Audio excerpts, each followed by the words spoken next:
Si siento este vídeo seguramente te pase como a mí y a muchísimas personas, te sientes desilusionado y que no tienes ganas de aprender. A mí me pasaba muchas veces que de pequeña solía idealizar muchísimo lo que sería pues la universidad, al final también por todas las series y las películas que hemos visto, pero claro, idealizan ese ambiente universitario súper intelectual donde se debaten un montón de cuestiones, ideas, donde tú como creces como persona, tu pensamiento crítico.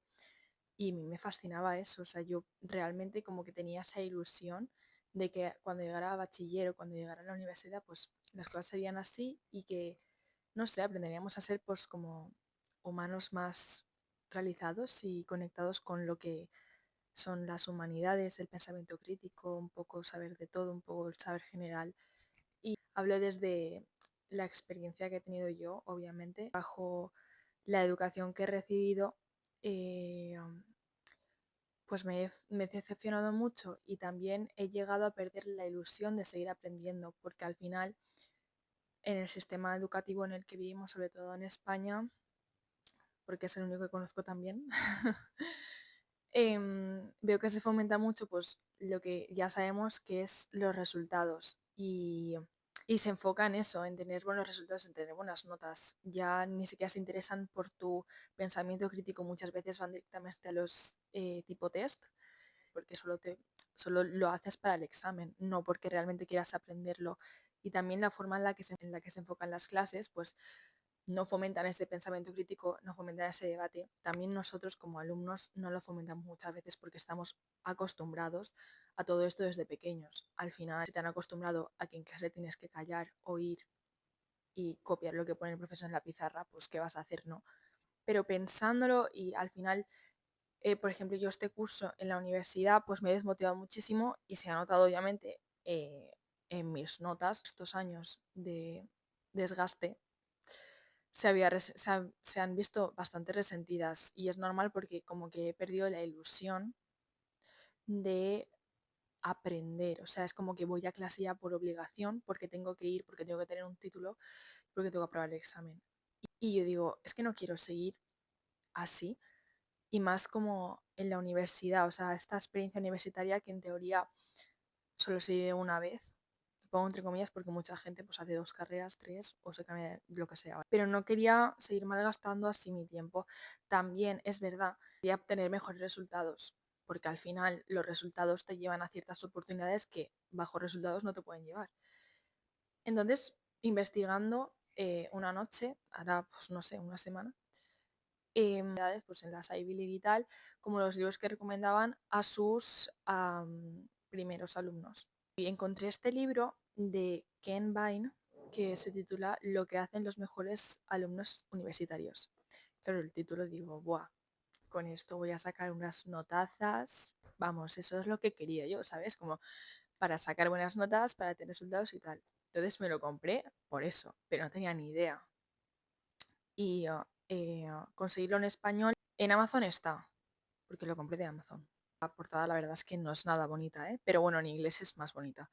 Me ha dejado bastante alucinada este libro, la verdad. No me lo esperaba y creo que era lo que necesitaba para seguir con mi educación de otra manera mejor y que me fomentase el, el querer otra vez saber y aprender y el querer, pues, no sé, ir a la universidad por aprender, no por tener un título. Entramos con la primera idea principal y una de las más importantes de este libro, que es básicamente el conocimiento sobre uno mismo.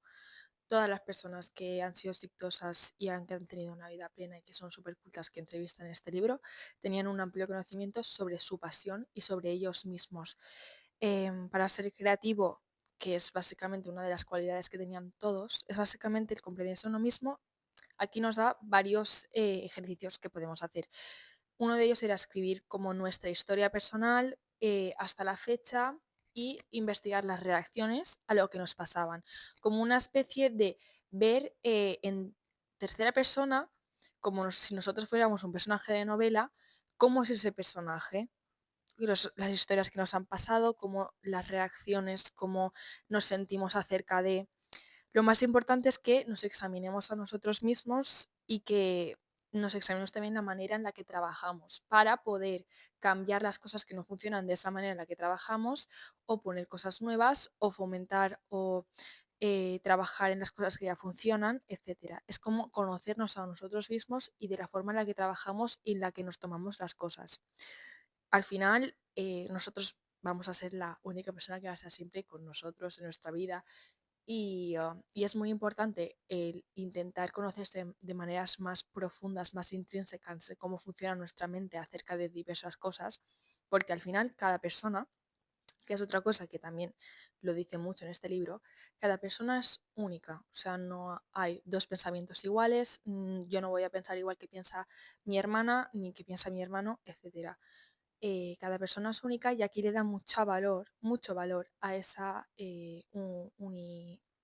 unicidad, no, a esa singularidad, ¿vale? Le da, mucha, le da mucho valor a esa singularidad. Y pone en valor que estas personas creativas han cogido esa singularidad y ese propósito, esa pasión al investigarse a ellos mismos y básicamente lo han juntado y lo han hecho su como si dijéramos, sentido de vida y se han centrado en aprender todo lo que pudieran de ello. Por ejemplo, el ejemplo de una persona que le gustaba mucho la agricultura, pero que también le gustaba mucho la política. Pues hizo política en la universidad y tal, y a raíz de ahí, pues hizo varios proyectos para ayudar a las personas a saber cultivar las hortalizas que estaban, esas personas que estaban en, bueno, en barrios o en situaciones de pobreza extrema y tal, pues como que hizo proyectos para a través de eso ayudarles a saber cultivar sus hortalizas. Otra cosa que es la metacognición, que básicamente es esa conversación que tenemos con nosotros mismos y con nuestros pensamientos. El autor dice que estas personas tenían mucho de eso, de pues bueno, de manera introspectiva, pues se ha visto, por ejemplo, en el mindfulness, como darle espacio a sus pensamientos o a esas cosas, mirarlos desde otra perspectiva, replantearte esos pensamientos, cuestionarte a ti mismo. También para tener una manera más profunda de conocerte, ¿vale? Luego, estas personas, el autor les llama estudiantes profundos. Básicamente tienen tres factores clave, que básicamente es redescubrir la curiosidad de la infancia, o sea, trata de comprender lo que desconocían y admiraban en el mundo. Cuando tú eres niño, admiras todo, quieres conocer todos, vives con esa ilusión. Y de ahí, pues, las pasiones personales de las que ya hemos hablado. Después, disfrutar mucho aprendiendo como seres creativos, y como el poder dinámico de sus mentes. Básicamente la motivación por saber más sobre ellos mismos, cómo cultivar esto de la que ya hemos hablado anteriormente, pues esa ilusión, ¿vale? Ese disfrute de disfrutar del proceso. En ningún momento ellos se sentaban en los resultados, en ningún momento ellos tenían la vista de, vale, voy a hacer esto, voy a montar una escuela, voy a tal, no. Era el disfrute de aprender, de que se les ocurrieran ideas, de que iban escribiendo, de que iban tal, disfruté simplemente pues, de aprender más cosas de la vida porque querían. Y luego perseguir, crecer y utilizar esa creatividad para conseguir objetivos, lo que ya hemos hablado también, como utilizar esto que sé, esto que me encanta saber, esto tal, cómo utilizarlo, cómo poder aprovecharlo también, cómo crearme objetivos, pero no obsesionarme con ellos, sino crearte objetivos pero disfrutando del proceso.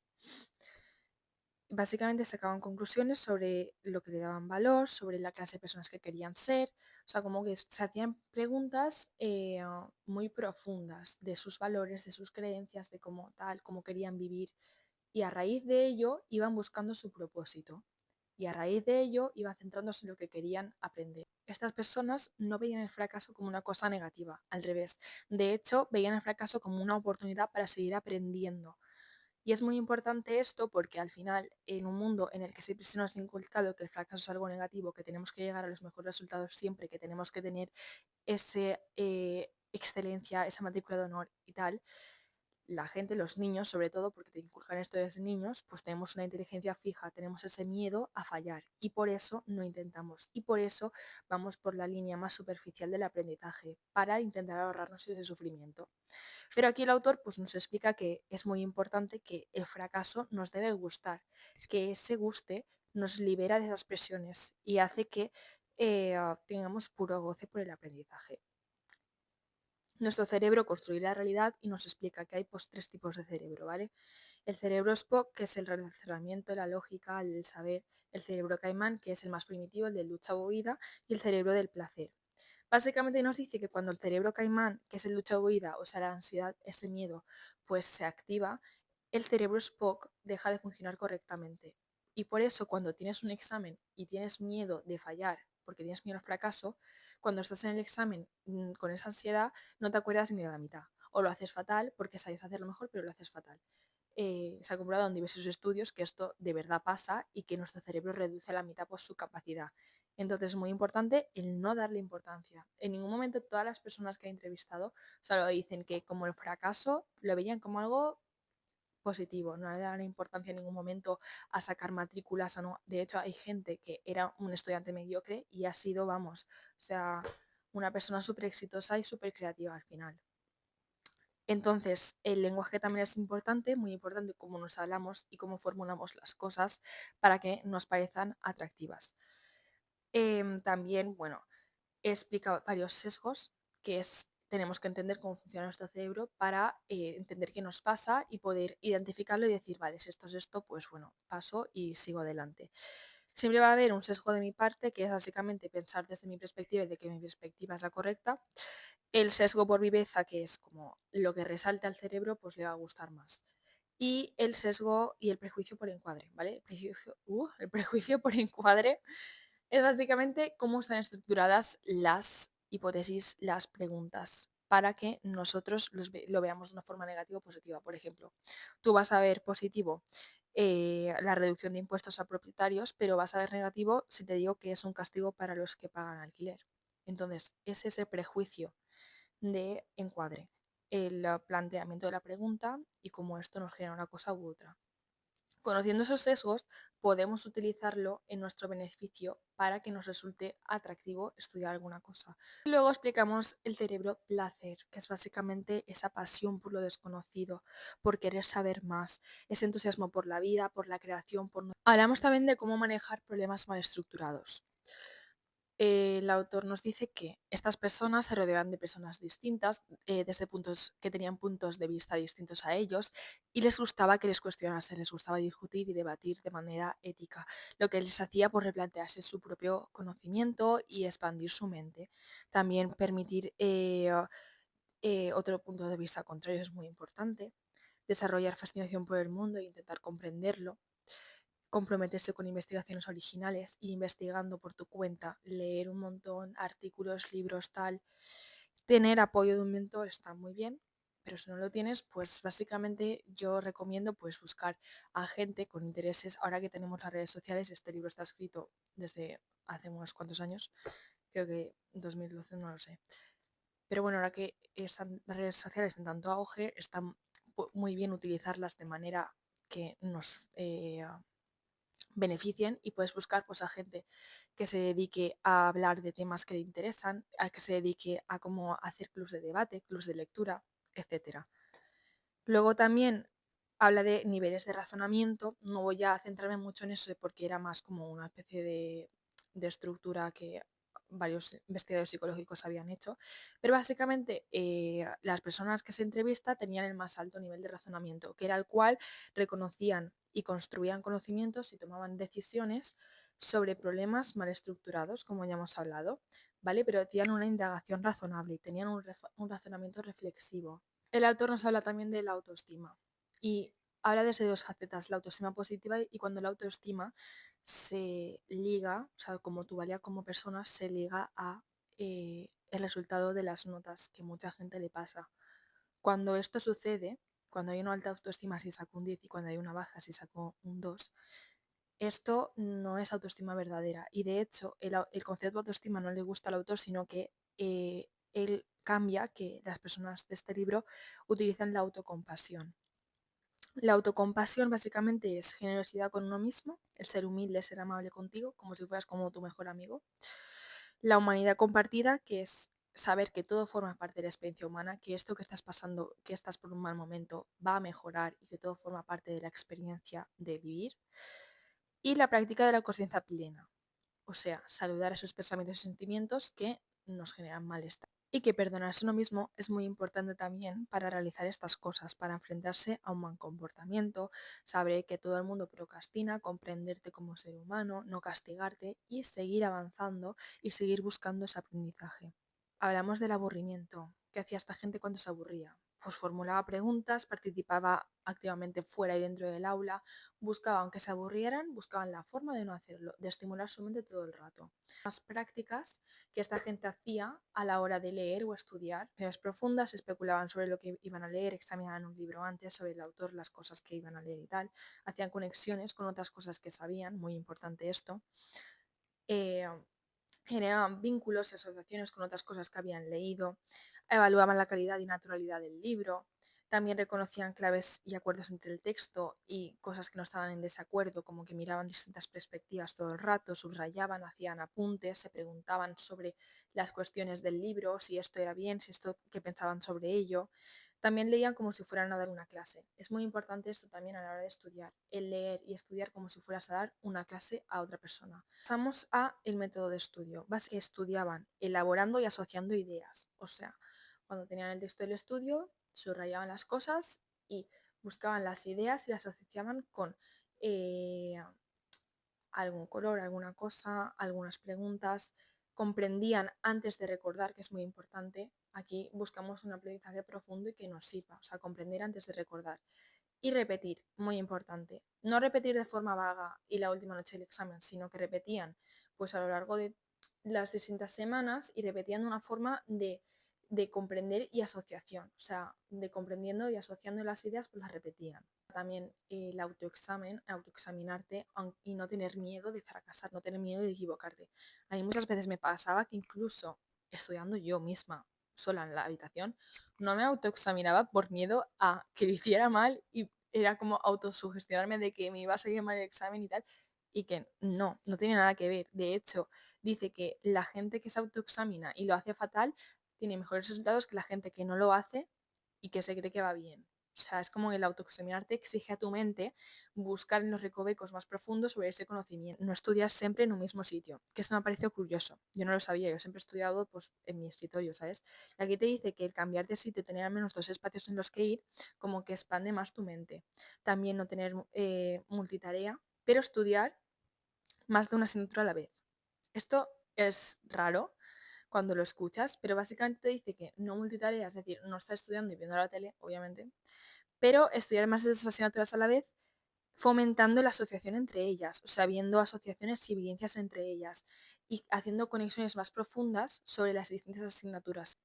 Luego hacer ejercicio, dieta y sueño, obviamente esto cuidarlo porque básicamente eso va a generar que funcione correctamente tu cerebro. Especular a lo loco antes de saber nada. En escribir, aquí básicamente se dice que vas a aprender a escribir escribiendo.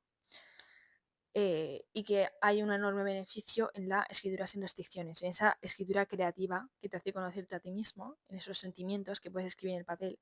Esto tiene muchísimos beneficios. Bueno, yo lo utilizo un montón. Esta libreta, aparte de apuntes de libros o cosas, la utilizo también como forma de desahogo. Para textos más universitarios es aprender las reglas de escribir y unirse y leer de calidad, muy importante. Y recibir críticas y seguir escribiendo a pesar de estas, o a pesar no, o sea, cogértelas pues igual que el fracaso, como una forma de qué bien que me hayan dicho esto, que esto está mal, para poder yo volver a replantearme las cosas y poder escribirlo de otra manera o poder irme como normas no escritas, que básicamente es como saber citar, las autorías, exprimir todos los recursos que tiene la universidad y también decir, pues no ser prácticos, ¿no? Estos trabajos que tenemos que hacer sí o sí, o estos exámenes eh, más superficiales, pues al final tenemos que hacerlo, tenemos que saber que cuando terminemos el proyecto, pues cuando antes lo terminemos, antes podemos pasar a otro. La inteligencia no es algo que naces con ella o no, no es el más inteligente o no, sino que la inteligencia es algo que vas adquiriendo mediante este razonamiento y no que todo el mundo puede ser un estudiante extraordinario si se lo propone. Y el hecho humano de querer saber más y de querer saber de esa rueda ya es algo bastante grande. Nada, espero que no se haya hecho muy largo el vídeo. Lo he intentado hacer de la manera más rápida y más resumida posible, pero es que merece muchísimo la pena leérselo. O sea, hay un montón de cosas que me he dejado y las historias que cuentas son extraordinarias y eso, nada. Pues pues gracias por ver este vídeo. Suscríbete y dale like si quieres. Y nada, adiós.